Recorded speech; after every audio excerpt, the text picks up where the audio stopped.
Wanjiru purchases the overripe banana from farms and markets for value addition right from her home.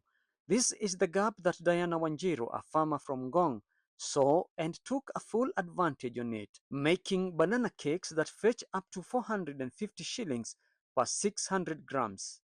To me, I have healthy breakfast for my family. My neighbors also benefit from the same. Our customers also get the same. And the story we're telling our clients is that this is enough for an adult for a week.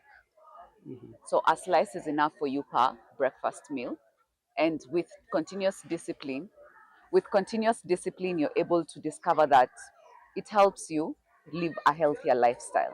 Since the discovery of the usage of the banana that many seemed as the waste, Wanjiru says it has become a source of food for the family, especially breakfast, while using the same to ensure the surrounding neighborhood know her as the source of the most delicious cake around. I'm able to earn from it because we have clients that we supply to on a continuous basis.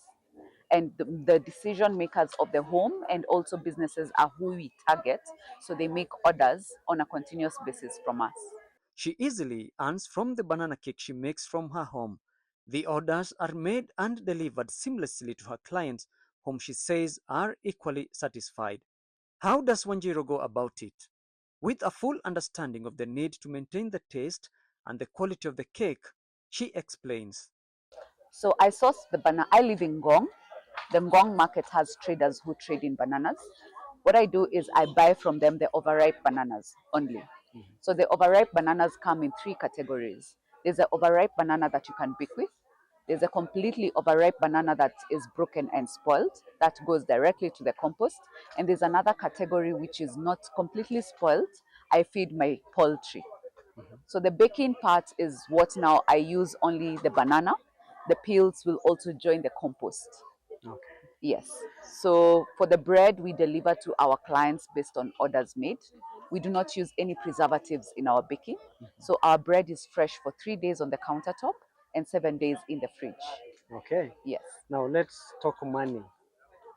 How much do you earn, let's say monthly, doing all this? Enough for the family needs. So we target our clients based on, we are not in the business of making huge, the waste that the market traders have is what we buy from them. You'll notice that those numbers go up and down depending on the banana season. So there are months they have more waste, there are months they have less. So the months that they have more waste, we have more sales. When they have less, we now move to other value chains. Okay. We are also on, we do carrot cake, we also do pineapple cake, we also do chocolate cake, we also do orange cake. All those utilize fruits in different value chains. Training farmers is Wanjiru's hobby. She uses her company and her knowledge to train farmers on value addition, as well as use the opportunity to teach the young children on how to use their extra time to be creative on their small farms at home. I train farmers. I also train enthusiasts and children also. The best people to learn is kids. So the best way to start teaching this and having people grow in it is to involve the children in the process. Actually, I think it's a nice idea for children Yes, to yes. work on at home. And it's easy and it's hands-on. Okay. And it takes a very short time to learn. And after that, it's just for them to get creative and find their own path. As she puts it, nothing goes to waste. Spoilt ones goes to compost. Some feed the chicken, and the sales from the banana bread provides enough for the family. Kaindo Stefano, FARMBIZ Africa.